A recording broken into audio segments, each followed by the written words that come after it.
Praise the Lord. జనవరి 22వ తేదీ 2025 బుధవారం కొరకు ఏర్పాటు చేయబడిన ఈరోజు దేవుని వాక్య వాగ్దానం.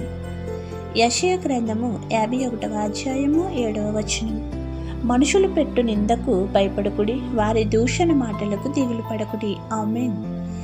ప్రియమైన దేవుని జనాంగమా, మనుషులు కత్తిపోటి వంటి మాటలు పలుకుతారు.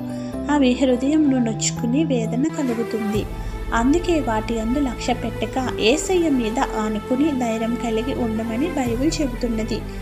ఆయన బోధనలను హృదయమున ఉంచుకుని నీతి కలిగి ఆయన మార్గంలో నడుస్తుంటే దిగులు లేకుండా, భయం లేకుండా ధైర్యం కలిగి ఉంటారని ఈరోజు దేవుని వాక్య వాగ్దానం తెలుపుతుంది. యేసుక్రీస్తు ప్రభువు బాహుబలం కలిగిన దేవుడు. ఏదైనా సమృద్ధి స్థితిలో నిలపాలన్నా, దానిని ఇంకిపో చేయాలన్నా ఆయనే గనుక మనం ఆయనకే భయపడాలి, ఆయన సన్నిధిలో నివసించాలి, ఆయనకే ప్రార్థన చేయాలి, ఆయన నుంచి మనం ఫలాలు పొందాలి. దేవుని ప్రజలను నాశనం చేయుటకు వస్తున్న శత్రు సైన్యములు, అపవాది శక్తులకు, మాంత్రిక శక్తులకు, కీడులకు భయపడక వాటిని తరిమి కొట్టే సర్వశక్తుడైన త్రియేక దేవునికి మాత్రమే భయపడాలి, ఆరాధించాలి. ఒక దారిలో వచ్చే శోధనలు 7 దారుల్లో వేసి మనల్ని రక్షించేవాడు సర్వశక్తిమంతుడైన యేసుక్రీస్తు.